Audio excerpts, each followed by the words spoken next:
Shalom amigos, muy buenas noches, Laila Kulam. Bienvenidos todos, Baruch Hashem, para el estudio del Sagrado Tanaj. Damos gracias a Hashem nuevamente por un día más, una semana más de estudio, una semana más de aprendizaje de Tanaj. Recuerden como yo le digo al Tanaj, ¿no? Esto es Torah Ma'asit. La Torah nos enseña, ¿cierto? Muchas misbot que son a veces difíciles de entender, a veces no le encontramos un correcto sentido, pero cuando nos pone el Tanaj, los ejemplos prácticos de por qué Hashem puso esos mitzvot en la Torah, entonces es mucho más fácil para nosotros entenderlo. ¿Listo? Baruch Hashem, dedicamos ese estudio de la Torah para el éxito de los negocios de Noé Pérez Muñoz. Baruch Hashem, que el Barco multiplique la obra de sus manos y tu generosidad. Muy bien, hace una semana estuvimos hablando de Absalom y Amnón y Tamar, sobre todo eso que sucedió con la violación, y ahora vamos a empezar a hablar referente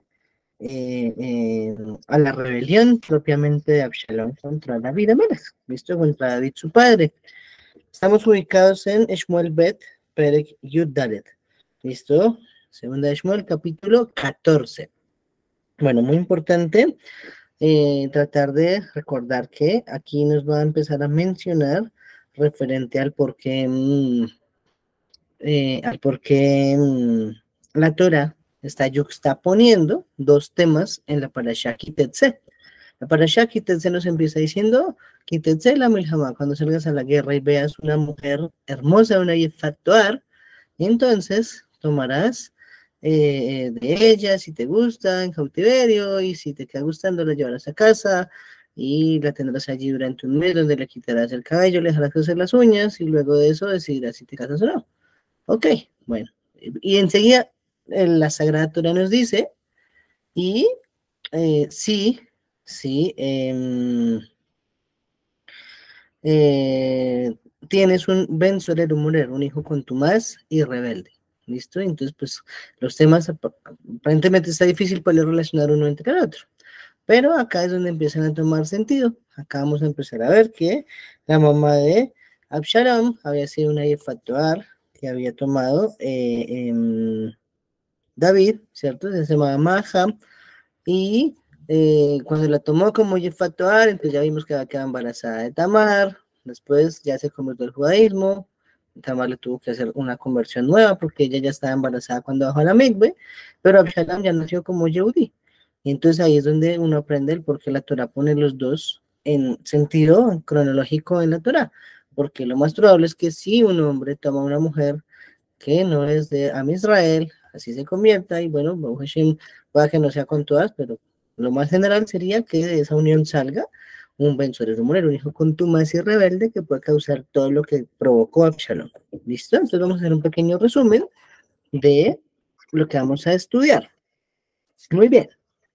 Nos dice entonces, al final del capítulo 13, que estudiamos hace una semana, que el alma de David anheló salir a donde estaba Absalom, ¿sí? Ya se había consolado respecto al fallecimiento de Amnón, su hijo mayor, y ahora en este momento sintió una necesidad, pues, de querer ver a Absalom, ¿sí? Esto nos enseña, pues, que el tiempo cura las heridas al final, ¿sí? Ok, muy bien. Y entonces nos empieza diciendo que Joab, el general del ejército, se dio cuenta que el rey tenía deseos por ver a Absalom, ¿sí? Y entonces nos dice que trajo de Tecoa una mujer muy sabia y le dijo, ponte de duelo, vístete de cilicio, ponte prendas de duelo y no te untes con aceite, para que te presentes delante del rey como una mujer que hubiese estado llorando por un muerto durante muchos días, ¿sí? Entonces tiene que entrar donde el rey, esta mujer, y seguir el guión que le está dando yo. Entonces la mujer se presenta, va donde David Amelech y le plantea una situación. Entonces le dice, rey, y él le dice, cuéntame, ¿qué tienes? Entonces ella le responde, perdón, soy una mujer que enviudó, pues mi esposa murió, tu sierva tenía 2 hijos. Los 2 hijos se pusieron a luchar uno contra el otro en el campo, sin haber alguien que los separara, y uno derribó al otro y lo mató. Y sucede que toda la familia se levantaba contra tu siervo diciendo, entrégale el heredero de su mano, de su hermano, para que le demos muerte por el alma de su hermano a quien mató y aniquilaremos aún al heredero. Ciertamente extinguirán el brillo de mis brasas que ha quedado de modo que no se asigna a mi esposo ni nombre ni resto sobre la superficie del suelo. Entonces el rey le dijo a la mujer, vete a tu casa, yo mismo daré orden respecto a ti, ¿cierto? Entonces él le dice a la mujer que no se preocupe, que si hay alguien que va a venir y le va a seguir coaccionando, la va a seguir presionando, va a seguir importunándola, que traiga a esa persona delante del rey y el rey mismo se va a encargar de solucionar el problema, ¿cierto? Y entonces la mujer entonces toma la iniciativa y le dice, ah, bueno, rey, si las cosas son así, permíteme por favor analizar una situación. Dice, has razonado de tal manera, causando una indulgencia al que mató a su hermano, garantizando que él va a seguir con vida y que nadie lo va a poder molestar, ¿cierto? Sin embargo, no entendemos entonces por qué el rey no se comporta de la misma manera y no trae de su lugar a su hijo Absalom. Entonces, David Amelech dice, oh, no escondas nada de mí, te voy a preguntar algo, me tienes que decir la verdad. ¿Está Joab detrás de todo esto que está pasando? Pues ella le contesta y le afirma, ciertamente, como ve tu alma, rey, ningún hombre puede ir a la derecha ni a la izquierda de todo lo que ha hablado mi señor el rey, porque fue tu siervo Joab el que me dio la orden y puso en mi boca todas estas palabras. Acá tenemos la primera actriz en Israel. Ella siguió un guión que establecieron para lograr un objetivo de Joab de acercar a David, a Absalom. ¿Listo? Y entonces el rey nos dice que se acerca a Joab, ¿cierto? Y le dice, ve y haz volver al joven Absalom. Entonces nos dice que Joab cayó a tierra sobre su rostro y bendijo al rey, diciendo, tu siervo sabe de veras que ha hallado favor a tus ojos, oh mi señor el rey, porque el rey ha obrado conforme a la palabra de su siervo. Y entonces Joab se levantó, se fue a Gesur y trajo a Absalom a Jerusalén. Y entonces el rey, David Amelech, dice, listo, que venga a Jerusalén, pero él no puede ver mi rostro. Entonces Absalom estuvo en su propia casa en Jerusalén, pero no vio al rey. Y pasaron 2 años y el rey nunca lo llamó. El rey nunca le dijo a Absalom, ahora sí venga a mi casa, preséntese. No, lo tuvo 2 años allí en aislamiento. Y luego, entonces, después de eso, el Tanakh dice una frase muy interesante, versículo 25. Ahora bien, en comparación con Absalom, no se hallaba ningún hombre tan hermoso en todo Israel como para ser alabado tanto. Desde la planta del pie hasta la coronilla de la cabeza no se hallaba en él defecto alguno. Y cuando se afeitaba la cabeza, sucedía que al fin de cada año se la cortaba porque le hacía tapezada la cabellera. El peso del cabello eran 200 ciclos según el peso real de piedras. Tremendo, ¿no? Y Absalón tuvo 3 hijos y una hija cuyo nombre era Tamar. Resultó ser una mujer de apariencia sumamente hermosa.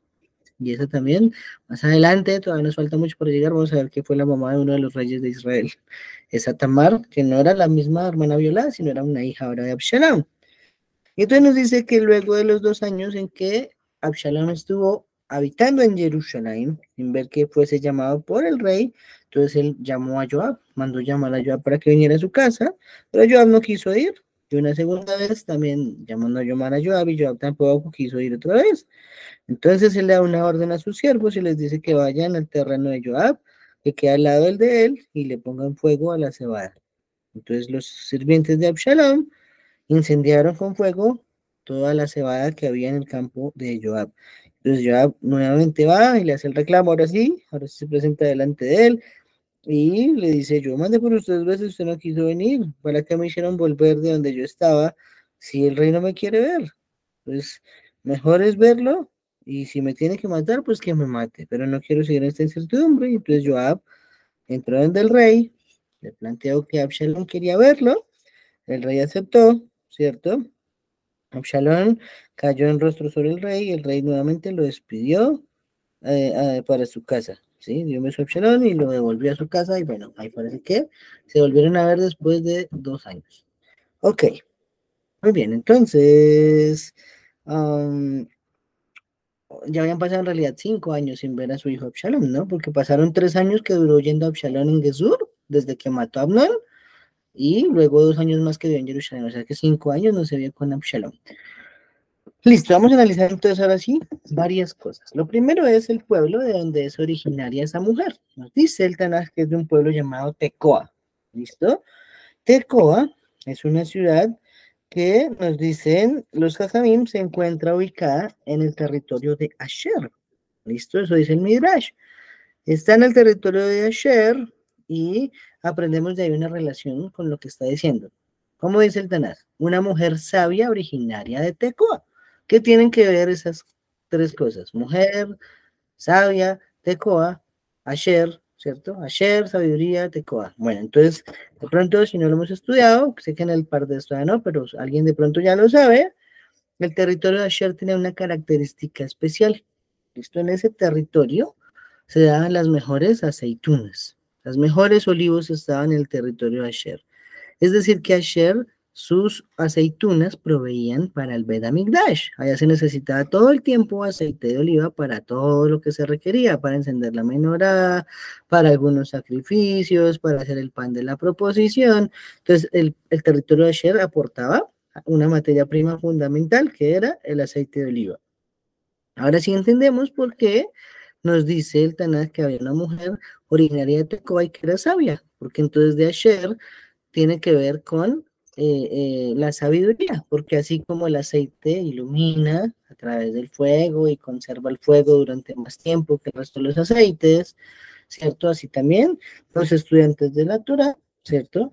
Son luminarias y estas luminarias entonces perduran en el tiempo y esas luminarias están relacionadas con el aceite de oliva, ¿listo?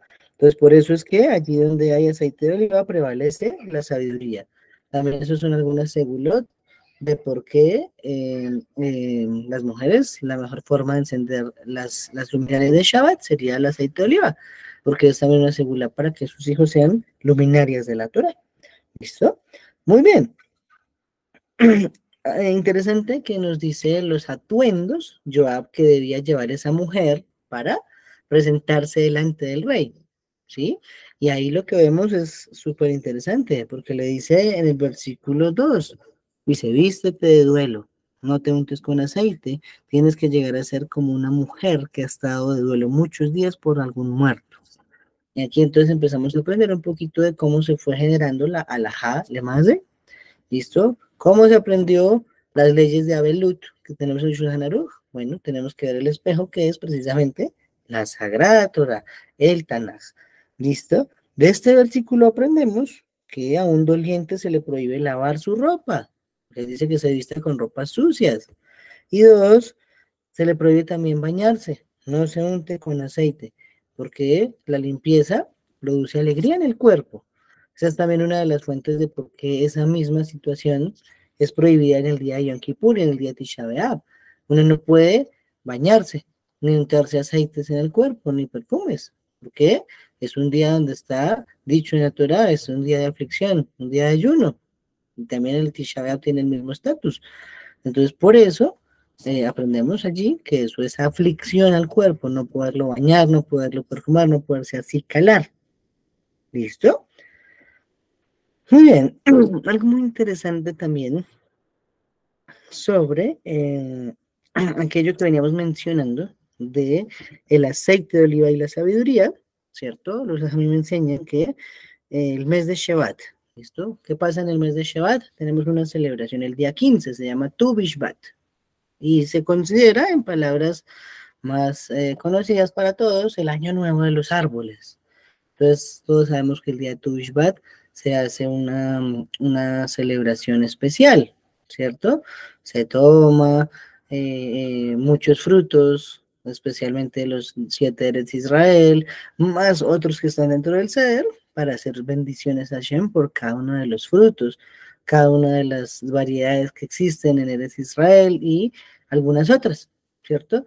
Y a partir de allí se considera que empieza un nuevo año para los árboles. Esto tiene que ver mucho con la manera en que se tributaban los Maserot y los Bikurim y todo eso en el Bet HaMikdash, ¿sí? Porque el calendario para poderlo hacer tenía su cambio en el mes de Shevat. A partir del 15 de Shevat ya se considera una cosecha nueva. Entonces ya regían otras leyes de ahí en adelante y de ahí para atrás otras. A partir de esa fecha marcaba como el calendario tributario hoy en día que tenemos, que tiene ciertas fechas para declarar renta, para declarar IVA, para todas esas cosas. Bueno, entonces así tenemos la luna para que marque esas estaciones. ¿Y qué tiene que ver eso, no? Porque el mes de Shevat, también la tribu del mes es Asher, precisamente. ¿Sí? Acordémonos que cada uno de los Masalot tiene una tribu asignada. La del mes de Shevat, que tiene que ver con el año nuevo de los árboles, es Asher, precisamente. Y de Asher aprendemos también que ese mes, la constelación que está es Acuario. ¿Listo? Y entonces Acuario es representado como un recipiente, ¿sí? Puede ser un pescadito dentro del agua, bueno, ok, pero también es un recipiente simplemente. Y ese recipiente pareciera que fuese aceite de oliva, ¿cierto? En su interior aceite de oliva para adquirir sabiduría. ¿Sí? Entonces esas son como las relaciones, empezando del por qué se escogió a esa persona, a esa mujer originaria de Tecoa, al territorio de Asher. Muy bien. Algo muy importante, ¿no? Yo creo aquí, basado en lo que leo sobre el Tanaj, ¿sí? Que cuando el rey le está diciendo a la mujer, um, tan ciertamente como que vivió Hashem, ni un solo caballo de tu hijo caerá a tierra, ¿cierto? Versículo 11. Y el versículo 10 dice, si hay alguno que te hable mal, entonces tienes que traerlo y nunca volver a lastimarte. Ok, yo me imagino que en este caso no estamos hablando de que el rey le fuera a dar un indulto a la aparente situación de que un hermano mató a otro, ¿sí? Porque Hazbe Shalom, entonces el rey, aunque él tiene permiso de saltarse muchas de las leyes de la Halajá por ser el rey de Israel, estaríamos diciendo que aquí se estaría saltando leyes midoraita. Y la Torah tiene establecidos unos parámetros cuando el rey, perdón, cuando una persona mata a otra por accidente. ¿Sí? Cuando una persona asesina a otra por accidente, la Torah simplemente nos dice que esa persona tiene que huir a una ciudad de refugio por haber sido un homicidio involuntario. No fue premeditado, ¿sí? Debe permanecer allí hasta que fallece el Cohen Gadol. Después de que fallece el Cohen Gadol, entonces nuevamente podrá recuperar la libertad. ¿Listo? Sabemos que se establecieron 6 ciudades de refugio en Israel. 3 en los territorios de las 3 tribus, de las 2 tribus y media que acamparon fuera, Rubén, Gad y Menashe, ¿cierto? Cada uno tenía una ciudad de refugio. Y dentro de Eretz Israel habían otras 3, ¿sí? Aquí lo que estamos viendo es que en realidad David le está garantizando simplemente que el hijo, en este aparente ejemplo que puso una mujer que en realidad no existió, ¿cierto? No existió ese caso de 2 hermanos que uno asesinó al otro, está diciendo que él va a velar porque tenga las garantías el acusado de homicidio para que llegue por lo menos a una ciudad de refugio, ¿sí? Por lo menos a una ciudad de refugio, ¿sí? Técnicamente merecía la muerte por asesinar a otro hombre, pero si no hay testigos y si todo aquello pasa, bueno, ya son cosas que se discuten más adentro, entonces le estará como dando no un indulto, sino tal vez una manera de pagar a través de prisión. Ahora, en esas ciudades, recordemos que no era una cárcel como lo que conocemos tal vez convencionalmente hoy en día. Era en realidad una ciudad donde una persona se regeneraba. Pero ¿cómo se regeneraba? ¿Cierto? Eso depende de quién habitaba las ciudades de refugio. Y todos sabemos que la Torah nos dice que las ciudades de refugio la habitan Levín. Entonces, como los Levín, los Kohanim, tienen un nivel superior de Kedusha al resto de Israel, lo más probable es que si alguien habitaba dentro de ellos, terminará impregnándose de ese ambiente de santidad, terminará aprendiendo las buenas midot, terminará aprendiendo mucho más estudio de Torah, muchas más misbot, y salía de ahí totalmente cambiadísimo, ¿sí? Si nos encierran otros en una ciudad con solo sabios de la Torah, pues seguramente que vamos a cambiar totalmente. A diferencia de una cárcel convencional donde se encierran son todo tipo de personas que han infringido la ley, y entonces allí no se saca nada bueno, porque al final lo que termina es enseñándose uno al otro la maldad que cometió cada uno. ¿Sí? Entonces, eso es lo que nos está diciendo así, no era un indulto, sino más bien era una manera de que pagara y siguiera con vida. ¿Listo? Muy bien. También vemos que cuando la mujer entonces le dice, rey, permíteme decir unas palabras, porque no hace lo mismo con Absalom. Entonces la mujer en realidad sí era muy sabia, porque lo que le está queriendo decir acá ella a David Amelech es, a ver, rey, ¿sí? Ya usted dio un veredicto. Entonces, el que mató a su hermano no merece la muerte, sino que debe ser un protegido, porque si no se va a extinguir la genealogía de mi esposo. Entonces, asimismo, ahora que conoce que eso no es cierto y que ya usted dio un veredicto, no se retracte de ese veredicto, sino aplíquelo con Absalón y permita que él regrese a Jerusalén delante del rey. ¿Sí? Entonces, al final, pues, eh, cada uno, ya hemos visto, es preso de las palabras que sale de su boca, ¿cierto? La boca es lo que al final nos trae todas las situaciones en la vida. Ya lo vimos hace un par de estudios atrás cuando David pronunció sobre que debía pagar 4 veces por la corderita robada al pobre, entonces fueron sus 4 hijos por los cuales tuvo que pagar, y él mismo se trajo el castigo sobre sí. Bueno, y así somos todos, ¿no? No solamente David, todos somos así, todos siempre criticamos una situación y Hashem nos la envía inmediatamente para ponernos a prueba. Ah, estamos criticando algo, entonces porque usted lo puede hacer mejor. Nos pone una situación muy similar. Pues aquí, David, después de que dice, sí, yo ya di ese veredicto, no me puedo retractar, él accede a llamar de regreso otra vez a Absalom para que vuelva a Jerusalén. Digamos que mmm, hasta ahí no había abierto una gran brecha, sí había matado al hijo del rey, pero el rey ya nos dice que había superado el dolor y que ahora quería reencauzar a Absalón y eso está maravilloso. Pero luego empiezan a abrirse más brechas que causa el mismo Absalón. ¿Listo? Muy bien. Mm, algo muy importante es que el versículo 14, es 14:14 el versículo, ¿no? Dice que todos sin falta moriremos. ¿Sí? Importante porque es una frase muy obvia que todos la hemos escuchado alguna vez. Mi padre lo dice, eso es como la muerte, a todos nos toca, ¿cierto? Y entonces así lo decía mi padre y así lo dice mi padre. Y eso, ustedes saben que me gustan mucho las películas, eso hay una película de Tesoro Perdido de Nicolas Cage, que están buscando claves para poder encontrar un tesoro perdido. Y hay una palabra de 5 letras que no encuentran y el secreto es, el enigma es, la deuda que todo hombre debe pagar, ¿cierto? ¿Y cuál es? La muerte. La muerte es el decreto que nos puso Kadosh Baruj Hu, y eso no va a cambiar. Por lo menos, no en esta dimensión, no en esta vida. Ok.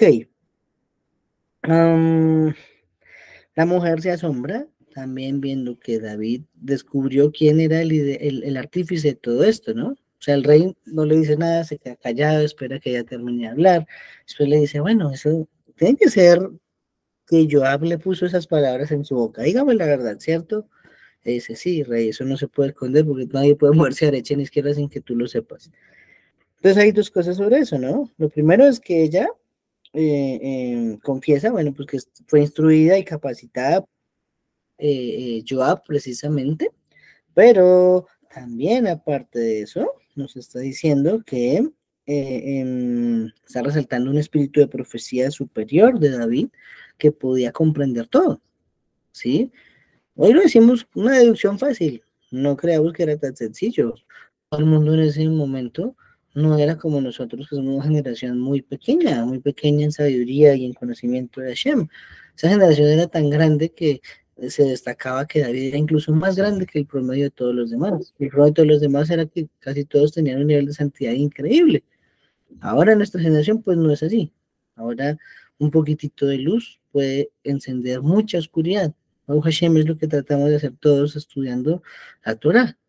Ser un tricitito de luz en medio de tanta oscuridad del mundo y eso alumbra una sala por lo menos completa. Baruch Hashem. El Midrash Tanhuma dice que la frase debe interpretarse literal, porque David poseía una inteligencia superior a todos los demás, incluso a los más eruditos. Eso lo vimos un poco más atrás, de por qué David contaba con una ayuda adicional de parte de Hashem en cuanto a la comprensión y en cuanto a alabarlo a él, ¿sí? Eso es porque él, David, componía los Teilim, ¿sí? Entonces, él mezclaba dos características esenciales que debemos tener. Uno es el estudio de la Torah, indudablemente. Y todos lo hacemos y todos nos esforzamos. Bendito sea Hashem por eso. Hay que seguirlo haciendo toda nuestra vida. Pero David componía bendiciones para Hashem, alabanzas a Hashem. ¿Sí? 10 tipos de Teilim existen, 10 tipos de Teilim.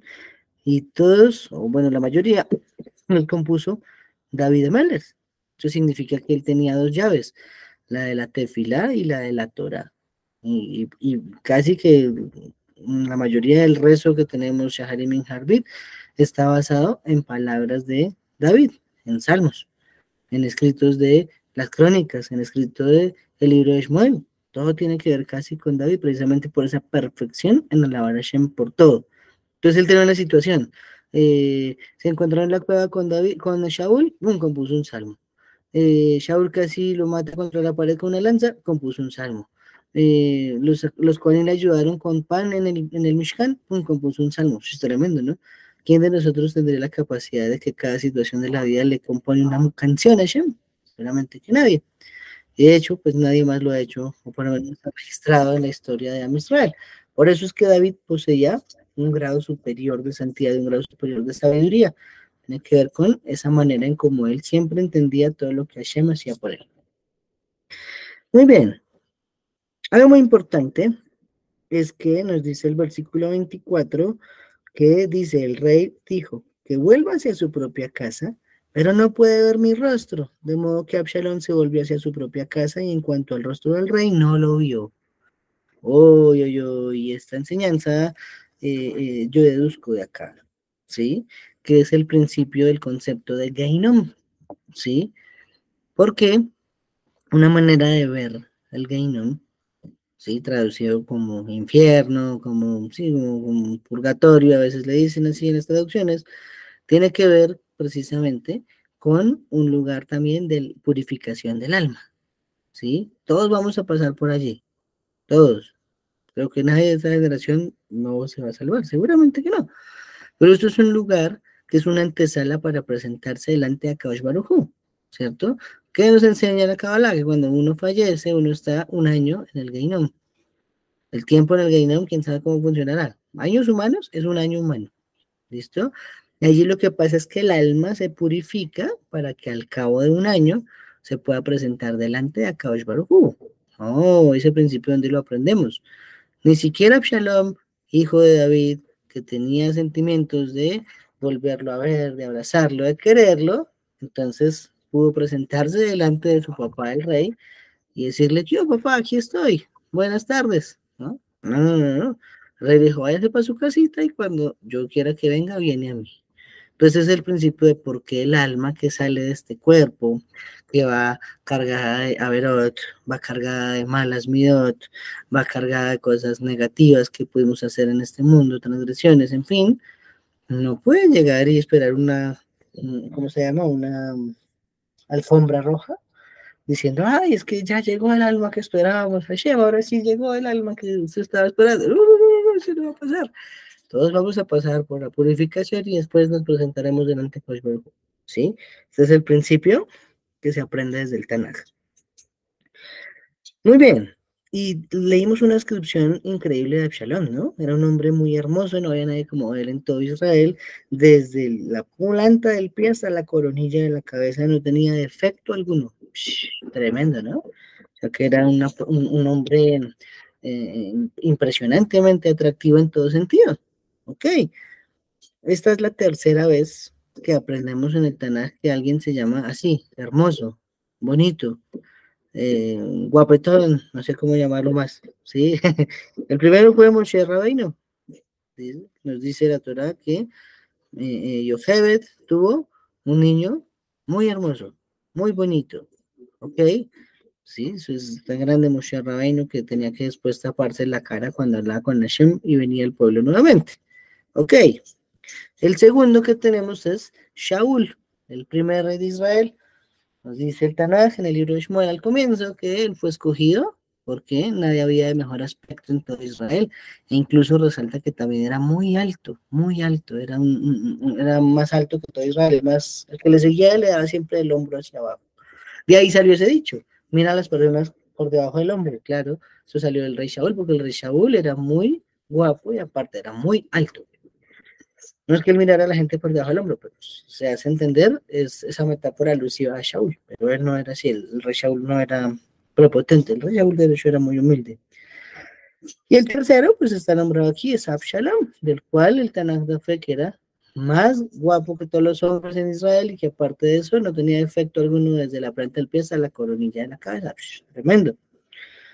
Ok, sobre esto, en la Gemara, Masejet Sotá, se nos enseña, los gaminos enseñan que siempre por donde hay algún orgullo personal, es por allí por donde Hashem le trae un juicio a la persona. ¿Sí? Nosotros ya estudiamos eso hace un tiempo atrás.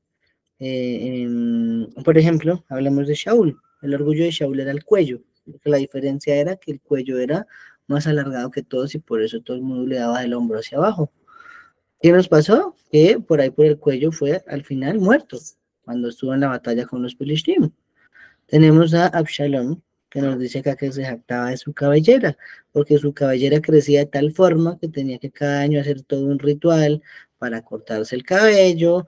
Después nos va a hacer el próximo capítulo que hace un sacrificio cada año precisamente por eso mismo. Y luego de eso le volvió a crecer y eso pesaba 200 shekalim, ¿sí? O sea, como si fuesen piedras. Y el cabello, pues no es que pese mucho, ¿cierto? Entonces, es decir, que la cabellera era un orgullo muy grande para Absalom. Que vamos a ver más adelante en unos capítulos, que Absalom queda colgando de su cabello en los árboles y al final por eso muere, ¿sí? Él es asesinado colgando de su cabello. Y así pues vamos a encontrar varios lugares a través de cómo la persona se enorgullece y a través de ese orgullo que manifiesta es que a Akash Baruj Hu le envía todo el tiempo una calamidad. Entonces, pues Baruch Hashem, todo esto es una invitación para que seamos humildes, mejoremos siempre esa medida. Somos guapos, ¿listo? Entonces guardémoslo para nosotros, no hay que estar presumiendo delante de todo el mundo. Ok.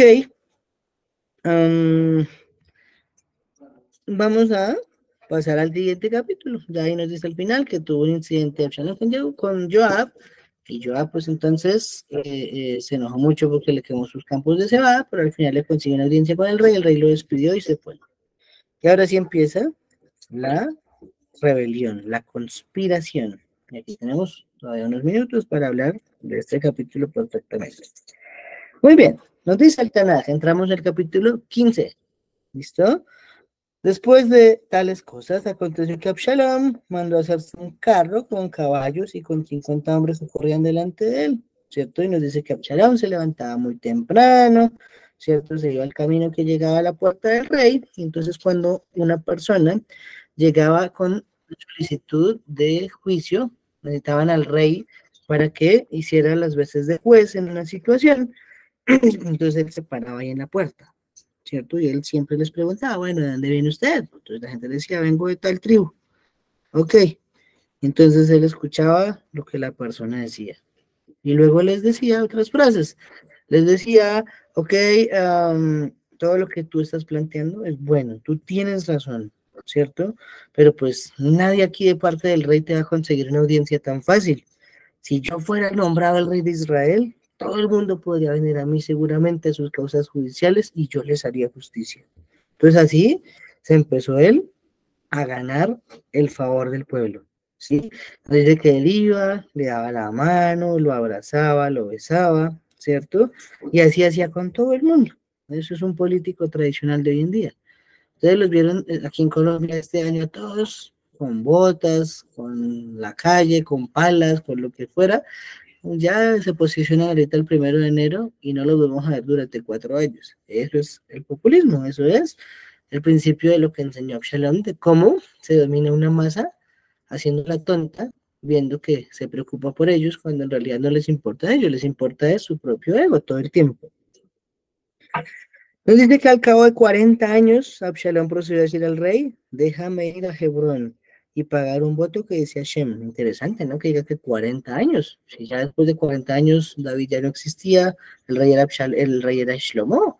Pero aquí no nombraron ni siquiera a Shlomo. Vamos a ver una explicación para esto. Nos está diciendo que él hizo un voto a Hashem cuando estaba en Gesur, en Siria, y dijo, si Hashem me trae vuelta a Jerusalén, entonces tendré que rendir servicio a Hashem. Entonces el rey le dijo, vete en paz.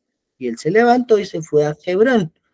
Hebrón, recordemos, es el sitio donde está la cueva Macpelá, donde están enterrados nuestros abuelos. Ok, entonces Absalom nos dice que envió por toda la tierra de Israel espías, ¿cierto? Y les dijeron cuando oigan el shofar, todos tienen que decir, Absalom es rey en Hebrón. Entonces nos dice que Absalom consiguió 200 hombres, se los llevó a Jerusalén para que lo ayudaran, pero la verdad es que ninguno tenía ni idea para qué los habían sido llamados y nadie sospechaba que era un plan contra el rey, ¿sí? Ahorita les explico por qué. Y luego nos dice que hizo sus sacrificios, trajo un consejero del rey, gigante, jefe del Sanedrín llamado Agitofel, ¿sí? Este tipo era una persona muy grande, muy grande. Terminó muy mal, pero era muy grande, ¿sí? Y la conspiración se fue agrandando, se fue agrandando, se fue agrandando, hasta que alguien le lleva un reporte a David y le dice, David, rey, el corazón de todo Israel está tras Absalom. Entonces ahí David toma una medida, la verdad que sí es un poco extraña, ¿no? Dice a todos sus gabinetes, a sus siervos, dice así, levántense y huyamos porque no tendremos escape a causa de Absalom. Y ya vamos a ver por qué David razonó de esa forma. Entonces todo el mundo salió corriendo para que no llegara Absalom a hacer estragos. Y nos dice que se llevó a todos sus siervos, a toda su casa, excepto a 10 concubinas de él, para que se quedaran allí en el palacio. Y el rey entonces continuó con toda su gente saliendo hacia Bet Merjak, dice así. Entonces dice que todos sus siervos se fueron, iban los querititas y los peletitas, sabíamos ahorita qué es eso, 600 hombres de Gad, y el rey vio que llegaba también Itai, era un consejero, pero él no era Yehudí. Ya vimos de Itai un poquito antes. Él fue el que tomó la corona del rey de Amón, le quitó el estatus de idolatría a ese objeto y después ese objeto sirvió como corona del rey de Israel. Esa era la corona que se ajustaba solo al tamaño de una cabeza, por la cual se supo quién era el rey escogido entre Shlomo y Adoniyahu, porque solo le quedó buena la corona a Shlomo. ¿Listo? Entonces David le dice, ¿y tú qué haces acá? Devuélvete y vete con tu rey, tú eres extranjero. Sí, te hayas desterrado de tu lugar, nosotros estamos huyendo, no traemos comida, no traemos provisiones, entonces, ¿cómo vas a estar conmigo? No pases mala vida por mí. Pues Itai le dice, ciertamente como que tú vives, ¿cierto? Sea para vida o sea para muerte, allí es donde tu siervo va a estar. Entonces Itai, el Gití, cruzó y se fue con David también. Entonces dice que toda la gente en la tierra empezó a llorar en alta voz, ¿cierto? Y el rey se fue cruzando el valle de Cedrón y el camino hacia el desierto, y también con él llegaron Sadoc y todos los Levín que llevaban el Arona Kodesh, ¿cierto? Presentaron el Arona Kodesh junto con Abiatar, que era el Cohen Gadol, recordemos, y luego entonces el rey le dijo a Sadoc que se llevara el Arona Kodesh a la ciudad. Sí, dijo, no traigamos acá Arona Kodesh. Si yo hallo gracia a los ojos de Hashem, entonces él me traerá de vuelta y me dejará ver nuevamente el Arona Kodesh en su lugar de habitación. Pero si no es así, pues estoy en las manos de Hashem, ¿cierto? Todo lo que él quiera, que sea bueno a sus ojos, se hará. Entonces el rey envía a Sadoc y le dice que se devuelva a la ciudad, él con su hijo Ahimás y con Jonatán, hijo de Abiatar, ¿cierto? Y que se devuelvan nuevamente y estén por allí alertas. Entonces, Sadoc y Abiatar volvieron a llevar a Aarón a Kodesh hacia Jerusalén y se quedaron en Jerusalén. Y David nos dice que iba subiendo por el Monte de los Olivos, ¿cierto? Llorando con la cabeza cubierta, descalzo, y toda la gente lloraba a la par con él. Y se le contó incluso que Agitofel estaba entre los conspiretas con Absalón. Entonces, ahí donde David idea y le dice a Ushai, tienes que irte con Absalón para que puedas atontar, ¿cierto? El consejo de Agitofel. Ok, Entonces, él le vende la idea de que vaya, Hushai dice, no, yo no quiero ir por allá, yo soy leal a usted. Dice, no, no, no, usted vaya hasta allá y diga que usted es fiel al rey de Israel y que en este momento, como el rey es Absalom, entonces usted va a estar allá con Absalom. Y ahí sí necesito que usted me mantenga informado de todo lo que haga. Absalom, allá está, Abiatar, allá está Sadoc, ¿sí? Ahimaaz y Jonatán. Y entonces Usai al final se fue y se unió a Absalom. Entonces, ahí vemos también la primera contrainteligencia en la historia, ¿verdad? Ahí hizo también David Abar, no puede hacer otro. Qué grande. Muy bien, entonces vamos a analizar ahora sí varias cosas sobre este capítulo. Recuerden, para quienes se han conectado recién y quienes ven luego este video en YouTube, estamos en Shmuel Bet, capítulo 15. ¿Listo? Lo primero, bueno, ya lo dijimos, es el primer populista de la historia, es Absalom. ¿Listo? Este es el primero que fue y basó su campaña de ganar adeptos abrazando a toda la población necesitada. El que tenía problemas, el que no tenía recursos, el que debía impuestos, ¿sí? Él fue allá y dijo, vea, si yo fuera el rey de Israel, esto no pasaría. Si yo fuera rey de Israel, todo el mundo recibiría una justa recompensa, todo el mundo estaría bien, pero pues no lo soy. Y así la gente empezó a decir, oiga, sí, bueno, cuando no esté David, pues que sea Absalom. Y así se fue ganando adeptos, adeptos, adeptos. Entonces, vamos a decirlo políticamente que el primero en tener borregos fue Absalom. ¿Sí? Hasta ahora nadie ha querido ganarse el pueblo así. Este fue el primero. Muy bien. Sin embargo, entonces ya sabemos, ¿no? Cuando llegan a tener el cargo de honor, pues al final se olvidan de todo lo que las personas que los apoyaron y más si son de clase baja. Se vuelven en ese momento de la élite o eso creen ellos mismos. Ok, una frase muy rara. ¿Cómo así que al cabo de 40 años Absalón pidió subir hacia Hebrón? ¿Cierto? Eso no tiene aparentemente sentido si estamos diciendo que David reinó 40 años y Shaul 2. Entonces eso quiere decir que David no podría ser rey, que ni siquiera había nacido Absalón cuando ya David era rey. ¿Sí? Entonces, ¿a qué hace referencia 40 años? Bueno, entonces hay que tomar ese el punto de partida desde el inicio de la monarquía. Entonces tú nos estaría diciendo que estas cosas sucedieron en el año 38 más o menos de la vida de David. Sí, más o menos vendría a ser, tomando en cuenta 40 años que reinó David menos 2 que reinó Shaul. Y si está diciéndonos que fue 40 años desde que inició la monarquía, nos ubicaría aproximadamente en el año 38 del reinado de él.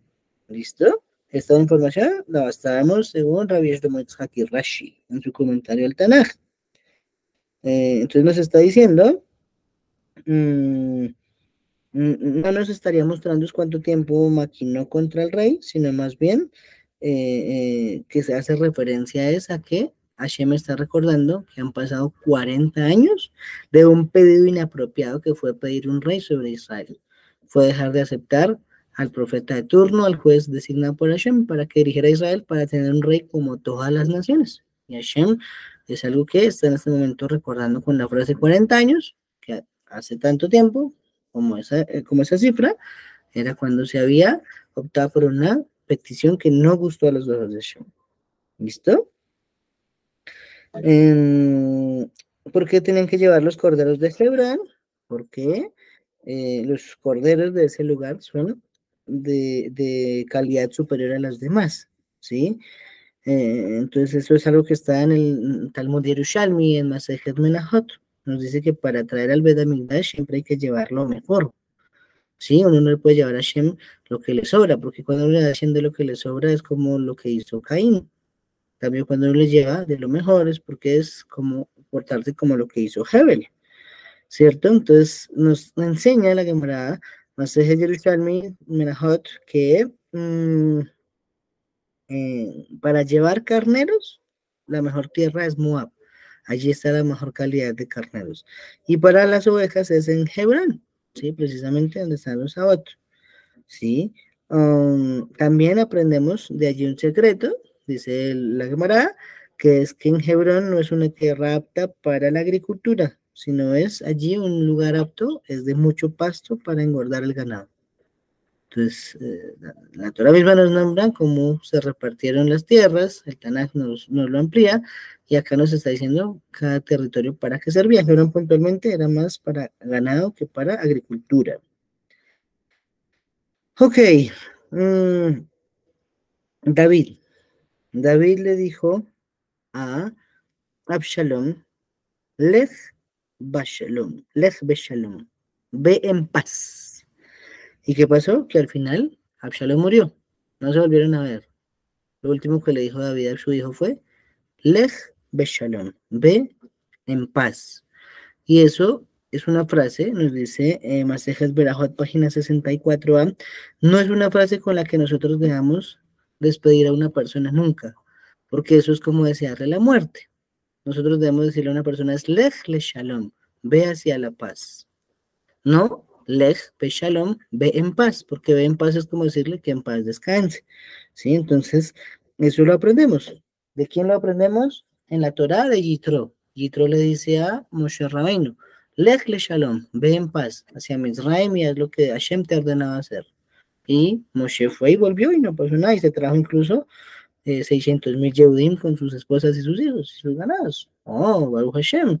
Pero aquí cuando David dice a su propio hijo, Lej Beshalom, ve en paz, nunca lo volvió a ver y al final murió y murió horriblemente. Eso ya será estudio dentro de una semana. Muy bien. ¿Qué más aprendemos por acá? ¿Cómo fue posible que nos diga el Tanaj que hubo 200 personas que no sabían nada, para qué los habían llamado y que estaban allí como si hiciesen parte aparentemente de la revuelta de Absalom contra David, ¿cierto? Bueno, eso lo explica la Gemara de Masechet Sotá en el Talmud Yerushalmi. Nos dice que Absalom le pidió a su padre David una carta, ¿listo? Entonces él le dijo, yo voy a ir a hacer un sacrificio a Hashem, porque yo le prometí que si me dejaba volver, yo iba a ir a Hebrón a sacrificarle un animalito, entonces déjeme ir, ¿sí? Ok. Entonces, necesito que por favor me dé una carta, le dijo Absalón a su papá, para que 2 personas a las que yo les diga acompáñenme, vayan conmigo. Entonces David dijo, bueno, ¿qué nombres? ¿Cuáles 2 personas quiere que lo acompañen? Y yo anoto en la carta, fulano y fulano tienen que ir con Absalón a un sacrificio a Hebrón, orden del rey, punto. Entonces Absalón dijo, no, es que la verdad todavía no sé. No he escogido quién me va a acompañar hacia Hebrón. Déjeme la carta abierta, que simplemente diga 2 personas y yo selecciono en ese momento las 2 personas cuando lo necesite. Entonces David lo hizo de esa forma. Él entrega la carta con un edicto real, pero no contaba con que Absalom usó la carta 100 veces. Entonces 100 veces buscó de a 2 diciéndole, mire, por orden del rey usted tiene que acompañarme. ¿Por qué? Ahí dice 2 personas y usted es la que yo escogí para que me acompañe. Por eso habían 200 inocentes en el pueblo que no pudieron hacer nada. Se debe a una carta que quedó así, más redactada, digámoslo de esa forma, por nuestro rey David. Ahí nos aprendemos eso. Ya dijimos que el Itai que aparece acá en el relato de este capítulo es el mismo que tomó la corona de Amón y anuló el carácter de idolatría de ese objeto para que fuese kasher de usar en Israel. Y que esa corona se adaptaba solo a la cabeza de una persona, como el zapato de la Cenicienta. Eso está en Masejet Kiddushin, página 76b. Y resalta Nosajamín que Itai siguió la línea de Ruth. ¿Sí? Aquí hizo algo, vamos a decir que hizo una corrección por el pueblo de Amón. Hasta ahora sabíamos nada más de una moabita, que era Ruth, que dijo, tu pueblo será mi pueblo, tu Dios será mi Dios. ¿Cierto? Entonces decidió irse con Naomi, llegaron a Yehuda y vivieron allí, bueno, ya sabemos toda esa historia. Y si quieren ampliar un poquito, nuestro canal de YouTube tiene ya todo el libro de Ruth explicado así en detalle por Hashem desde hace varios meses. Ahora estamos diciendo que Itai, que era del pueblo de Amón, hizo la misma frase en otros términos, ¿cierto?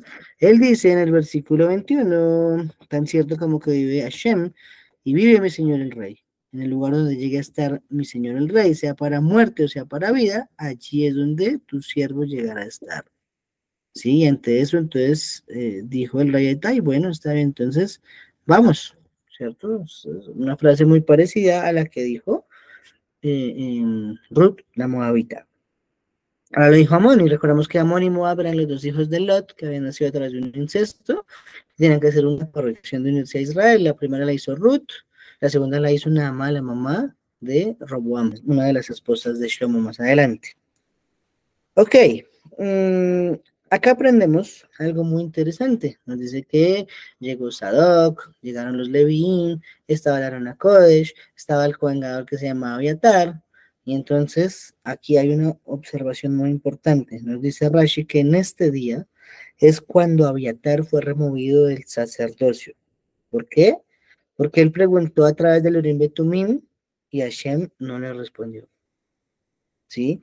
Pero Sadoc usó el Urim Betumim y Akadosh Baruj Hu sí le respondió a Sadoc. De forma pues que desde ahí todo el mundo entendió, obviamente, que Abiatar ya no era el Cohen Gadol, sino ahora era Sadoc. Entonces Abiatar pasó a ser un Cohen de los normales, ¿sí? Y desde ahora en adelante, Sadoc, y durante todo lo que tuvo que ver con la construcción del Beit HaMikdash, jugó un papel muy importante. Estuvo allí presente siempre Sadoc, ¿sí? Recordemos que Abiatar era un descendiente de Elí, y Akash Baruj Hu pronunció sobre Elí que morirían jóvenes y que no tendrían descendencia, y que sufrirían de plagas y de cosas así. Entonces, Abiatar pues no era la excepción. Él también tenía que sufrir lo que había sido profetizado por el mismo Akash Baruj Hu.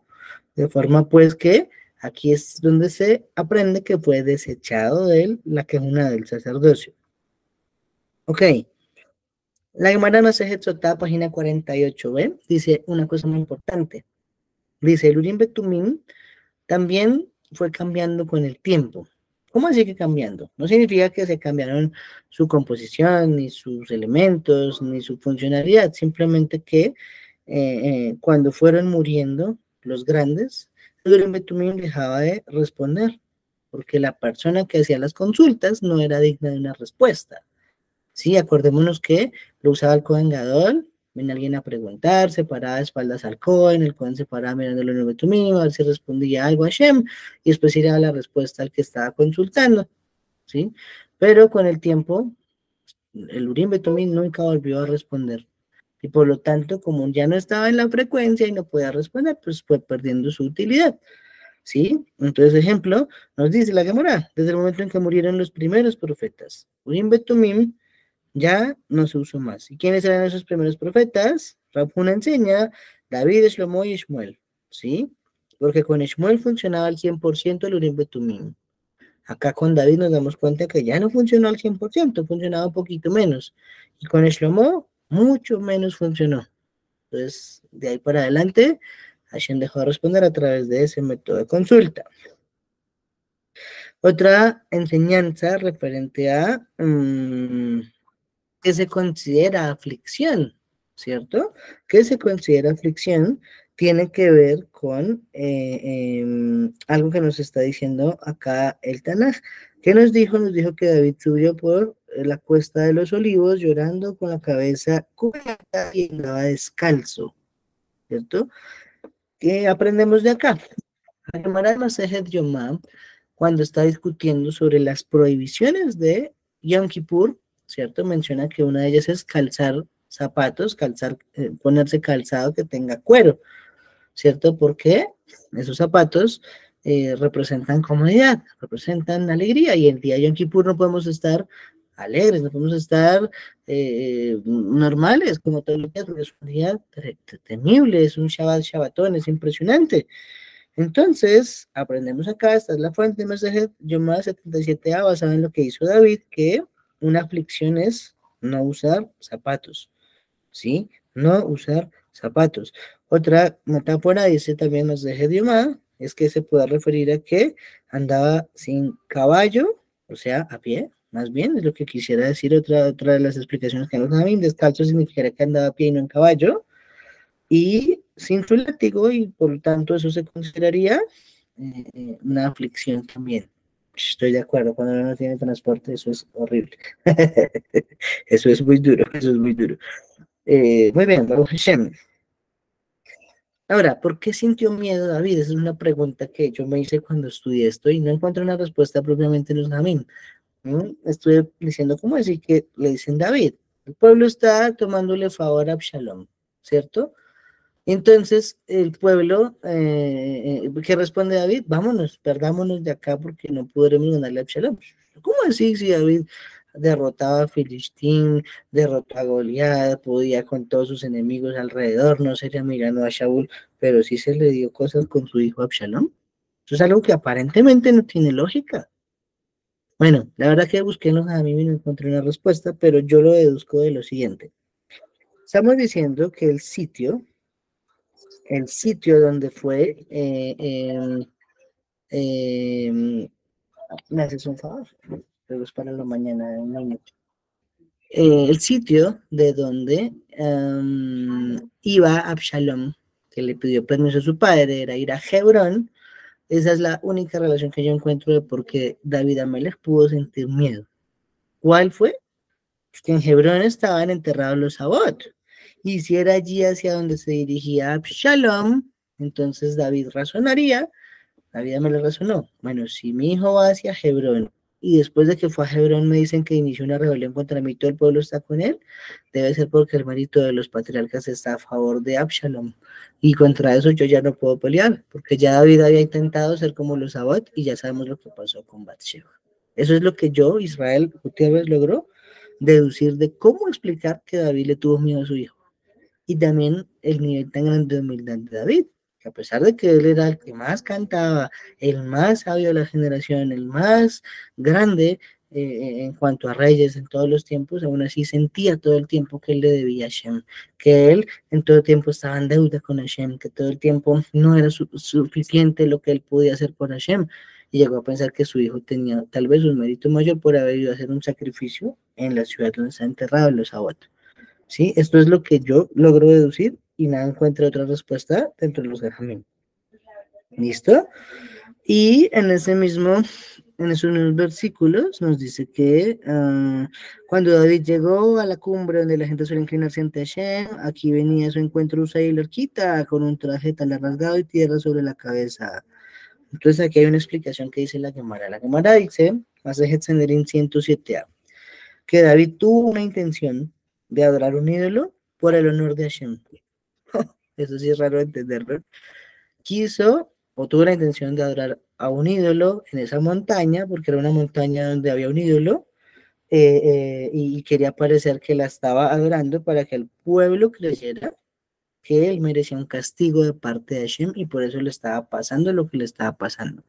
Porque hasta ahora el pueblo no tenía nada que reprocharle a David en su reinado, salvo lo de Bathsheba, que ya se explicó, en realidad no fue un problema con Bathsheba, sino con Uría, ¿listo? Pero él pagó, sus hijos, ya vemos todo lo que causó, este es el último de los 4, que causó un problema grave en la vida de David, pero entonces David dice, ¿la gente qué va a pensar? Va a decir que Hashem no me protege, va a pensar mal de Hashem, pensó en el honor de Hashem y dijo, pero si adoro un ídolo, van a decir, con razones que el hijo mismo se le reveló, con razones que le vino todo lo que le vino. Entonces él, por defender el honor de Hashem, tuvo esa intención.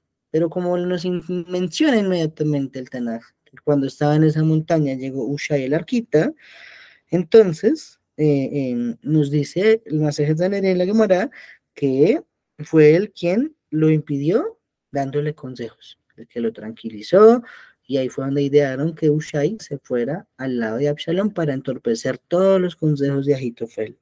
¿Sí? Porque Agitofel nos va a decir el próximo capítulo que todo lo que él decía era como la voz de Hashem, ¿sí? Era tan grande ese hombre en sabiduría que es comparado como si fuese la voz de Hashem en esos días. Y vamos a ver que al final pues terminó mal porque él termina suicidándose, ¿no?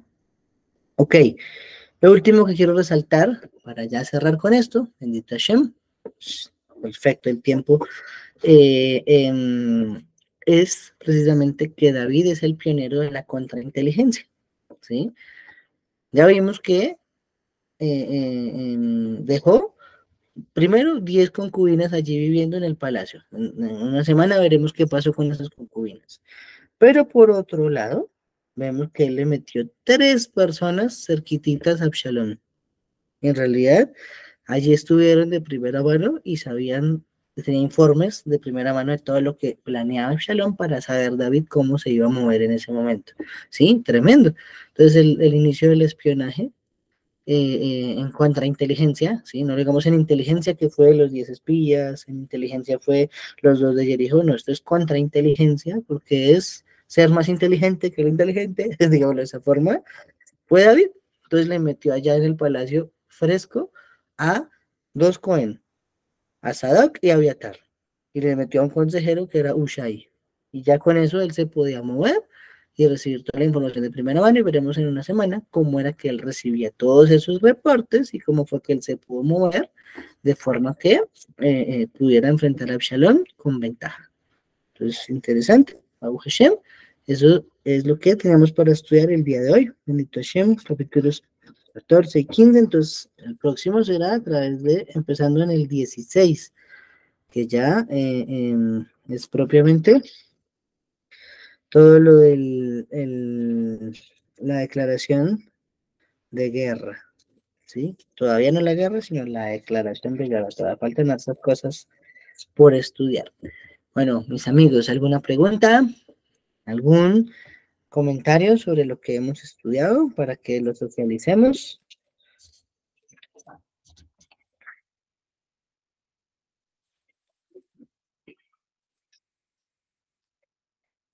Creo que no hay comentarios, creo que no hay preguntas, entonces espero que Baruch Hashem sea porque todo quedó muy claro. Bueno, amigos, bendito Hashem. Sí, tenemos una pregunta, vamos a escuchar a Alejandra. Sigue, por favor, Alejandra. Laila Tom, Jajam, saludos a todos. Quería preguntarle, quería saber cómo fue realmente la muerte de Absalón. Eh, no sé, es que parece que no lo escuché porque me tuve que ir a la cocina, pero escuché Tranquila. que había quedado enredado en su pelo en un árbol. ¿Es verdad eso, Jajam? Eh, ¿qué- ¿Cómo fue realmente la muerte de Absalón? Esa era mi duda.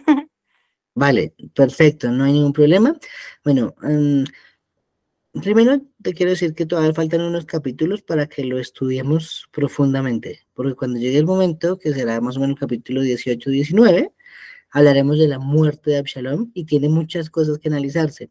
Pero digamos que lo que sí les conté hace un momento, y es correcto, mamá, la información está escrita en el Tanaj, fue que Absalom iba huyendo de la batalla porque su ejército fue derrotado versus el ejército de David. Y cuando iba corriendo, entonces él quedó enredado por el pelo de unas ramas. Entonces él quedó suspendido en el aire entre el árbol y el suelo. Y estando ahí en esa posición, solo voy a repetirme lo literal, estando en esa posición, Joab fue, le enterró 3 lanzas en el corazón y después otros 10 le enterraron lanzas en el cuerpo. Y solo hasta ahí te cuento porque si no daño la sorpresa cuando lleguemos a estudiar la muerte de Absalón, pero sí, así fue como Absalón perdió la vida. Gracias, jaja, me adelanté mucho. La verdad, en los estudios más, ya pasaste de Hanukkah. Muy Muchas bien. gracias, Laila Toba, todo. A todos una feliz noche, amigos. Mañana invitados. Mañana vamos a continuar hablando de los Bene Israel. Estamos en Bereshit 37 para el par de Torah y vamos a estudiar, a seguir ampliando sobre Yosef y sus hermanos Yosef Sadik. A todos, Laila Tov Lekulam. Shalom, amigos.